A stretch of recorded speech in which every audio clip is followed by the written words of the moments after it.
Ladies and gentlemen, welcome back to Let's Dev. Today we are doing another 1-hour challenge. Much like we did with Nuclear Throne, can we recreate Minit in the same pseudo 3D style?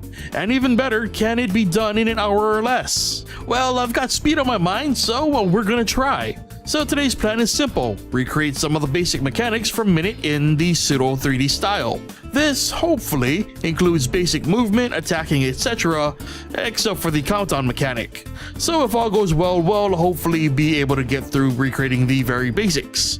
Well, at least from the beginning of the game. But whatever happens must happen within the hour. Well, we've got one heck of a challenge ahead of us, so let's get to it. Okay, so before we actually get into any coding, I'll show you guys what models we're working with here. So this will be our basic wall that we'll be working with. I've crudely redrawn some of the wall sprites from Minit itself. Tried to keep it pretty similar, but obviously repurpose it for multi-use in our game. I've also got the crab enemy here. Again, my best attempt to translate it into 3D. It's very simple. Now we've got the hero, our lovely duck-faced hero. It's sort of a hybrid of the in-game sprite and the plushie that Devolver released for the release of Minit. So yeah, I think it probably makes more sense to follow the model version versus the in-game version, because the in-game version, the eyes would be here. So yeah. Then of course we've got the sword. I think the sword is gonna look better like this in-game if we're looking at it from like an isometric point of view. And then we have obviously the holstered sword. I had to assume that the sword drapes completely down the back of the model, but we'll see how that translates. I was gonna go ahead and animate these as well, but I don't know how exactly these are going to translate in general, so I didn't want to do too much work that would otherwise be for nothing. But anyway, let's get to the coding. Alright, just so we have a basic understanding of what we're going to be looking at for the stage for now. We've got like a whole bunch of blocks here. Our player's there, you can't really see it. There's his little feet. And I figure the default angle is going to be like 30 degrees, because I think that's the default for isometric. Don't quote me on that. But nonetheless, let's actually do a preview here to get you caught up where I am. So I already imported some of the models and stuff. So, we've got a basic look here. Now I wanted to keep it lo-fi, in the spirit of Minit. It's very simple, simplistic, very lo-fi. But it's kind of ugly. Even move with the 3D here. It looks alright. From certain angles it looks okay. But, from like a 30-degree angle like this, it looks a little choppy. So I think what we're gonna do is we're gonna bump up the resolution so we get some cleaner lines, but that's gonna ruin the whole lo-fi aesthetic a little bit, but it shouldn't be too bad. But that's just where I am right now. So let's go ahead and do that. Okay, that actually looks, I like that a lot better. It's a lot cleaner. It's not as lo-fi as Minit, but at least we can tell what things are now, and you can make out the little hero down here. You can make out the walls. Yeah, I think it'll work out fine. So the first thing I really want to try and figure out is differentiating between objects, because right now it's very hard to tell. When we're pressed up against a wall here, you can't really see because our player sort of blends in with the wall. So I wanna fix that first and foremost. So if you remember when we did the Nuclear Throne 3D, we did an outline test, and I'm going to try and do something similar here. It's been a while since I've used the pseudo 3D, so I'm hoping that what I'm doing is accurate. Okay, so let's see what that does. Oh god, that just ripped our model apart. But it did give us the outline that we were looking for. Okay, so I think what we're going to do is we're going to have to create an outline object. Sprite index will equal our shadow / outline, and then outline owner equals me. There we go. Okay, so it should draw under us. Okay, so far so good. Where we move over, oh yeah, that's right. We have to make sure our outline turns with our player. Image angle equals owner's image angle. There we go. Convoluted way to do this, but there's really not many options given our situation. But there we go. A lot better. Now we can actually differentiate between the player and the wall. That is good. I wonder if we can do something similar with the walls. I feel like the block's not gonna work as well. We're gonna get defined. Yeah, we got defined blocks. Grr. But it would be so good if we could differentiate between the player and the block. Grr. Oh well. You know what? We take the good and we take the bad. Like honestly, we could probably tweak it so it only shows up like -y a few pixels, but that's like more work than necessary, I feel. So instead of getting distracted, let's just focus on more awesome, cool stuff, shall we? So let's make us our sword. So we need a state variable. Okay, and we got our positions. I think that's all we're gonna need. Let's set up our positioning and whatnot first. Image angle equals player image angle. Gotta tie everything to the player, because the player is the only one wielding this cursed sword. Sprite index equals position state. All right. I think we're gonna need an outline for the sword as well, but let's see what happens first. Okay, I almost got the positioning on that sword right. I got it flipped, unfortunately, but you know, that'll make us special and different. That's actually pretty cool. It turned out a lot better than I thought it would. It looks less like a sword and just like a giant cross. Like, be gone, evil demon beings. The power of Christ compels you. I wonder if we can tweak that Y positioning with some just some basic math. So can we just be like Y plus, I don't know, 8? Oh, actually, yeah, that kind of works. Okay, so we'll put you down like 4. I also realize it's really not pressed up against his body. I feel like we might need to throw some lengthers in here to make it proper, but we'll see. No, it's all taken care of. That's cool. Nice. Look at that. Oh, our hero lives. I'm curious, could I just flip the image X scale? Would that work? Well, kind of. Okay, so you know what? We'll just make it our own.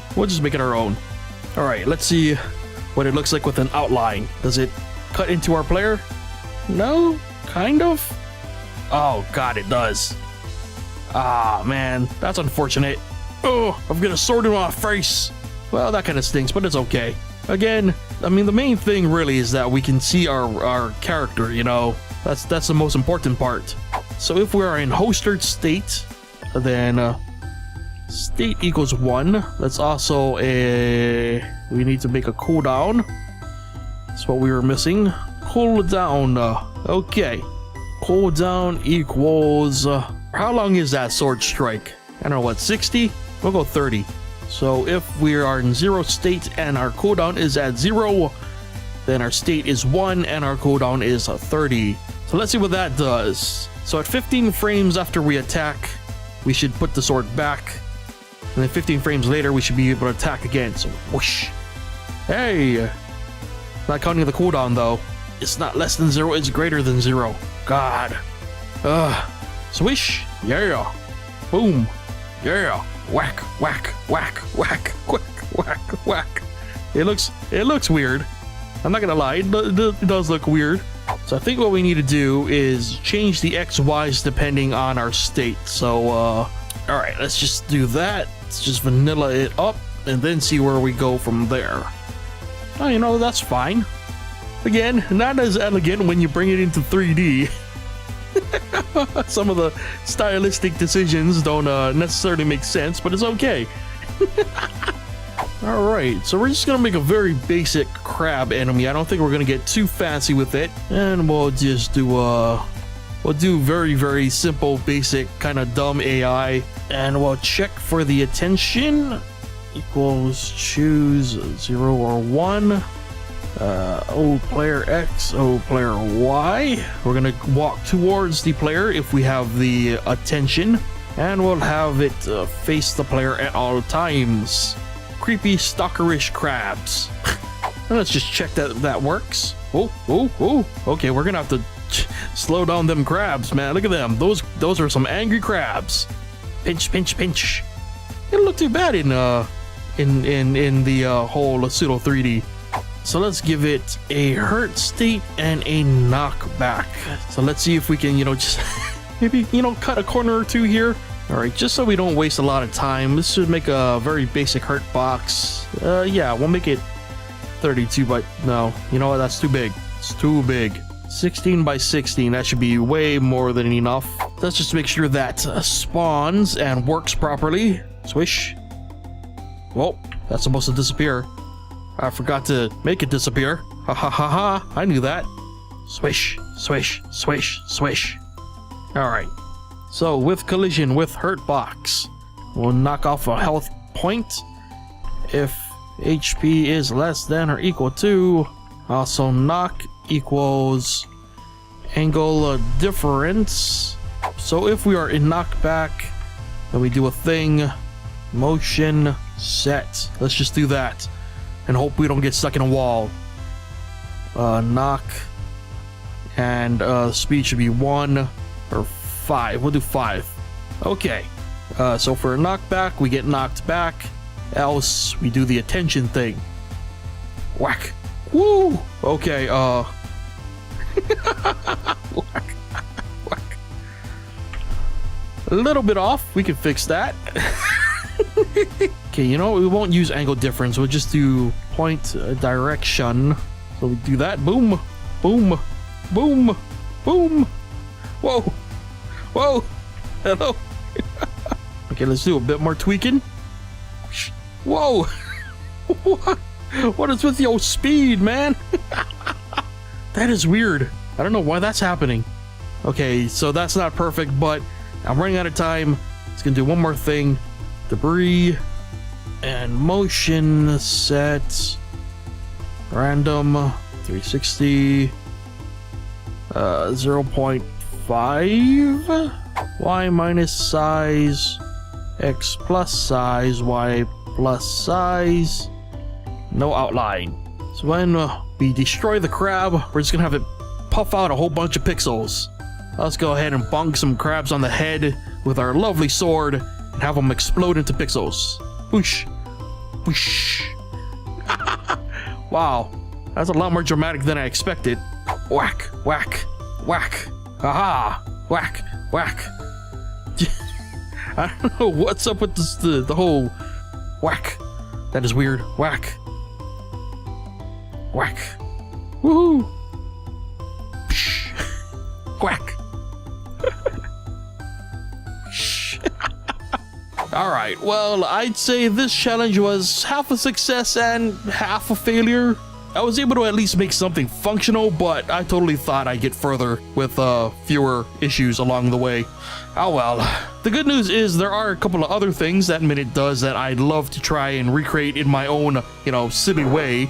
So we might return to this project in the future. But for now, that'll do it for this episode of Let's Delve. If you like this video or enjoy Let's Delve in general, be sure to hit that like button. If you aren't already subscribed, be sure to hit that subscribe button so you know when new episodes go live.